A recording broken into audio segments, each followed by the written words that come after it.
మన ఫ్యామిలీ అందరికీ హాయ్ అండి. నిన్న ఊరగాయ జాడీల్లో పచ్చడి అయిపోయిందని జాడీలు కడిగేశాను కదా, రాత్రి బయటే ఉంచాను. తడి పూర్తిగా ఆరిపోయిన తర్వాత కబోర్డ్లు పైన పెట్టిద్దామని ఈరోజు ఉదయాన్నే మా వారితో అన్నాను, జాడీలు కొంచెం పైన పెడతారా అని. సరే అని పెడతానన్నారు, కానీ ఆయన గారు మర్చిపోయి తోటలోకి వెళ్ళిపోయారు. ఇక ఆయన గారు వెళ్ళిన దగ్గర నుంచి నాకు భయం స్టార్ట్ అయింది. ఎందుకంటే రాత్రి అయితే ఏముండదు, కానీ పగల కదా కోతులు చేడబడేస్తాయో అని. సరే నేనే పెడదామని జాడీలు తెచ్చాను, కానీ కొంచెం ఆలోచన వచ్చింది తెచ్చాక, వామ్మో ఈ పైకి వెళ్తాయా పప్పు అయితాయా అని. మరి ఏదైనా తగిలితే పప్పే కదా, సర్లే అని చిన్నగా జాగ్రత్తగా పెట్టేశానండి. ఈ జాడీలు ఇప్పటివి కాదు, మా పెళ్ళికి ముందు 7-8 సంవత్సరాల క్రితం తెచ్చినవని చెప్పారు మామయ్య గారు. అంటే ఇటుకి అటు ఇటుగా 28-29 సంవత్సరాలు అయ్యి ఉంటుంది.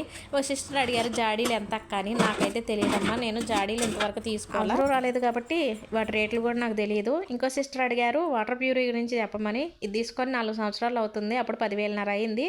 లోపల 3 ఫిల్టర్లు, బయట ఒక ఫిల్టర్ ఉంటుంది. 6 నెలలకు ఒకసారి మార్చుకోవాలి.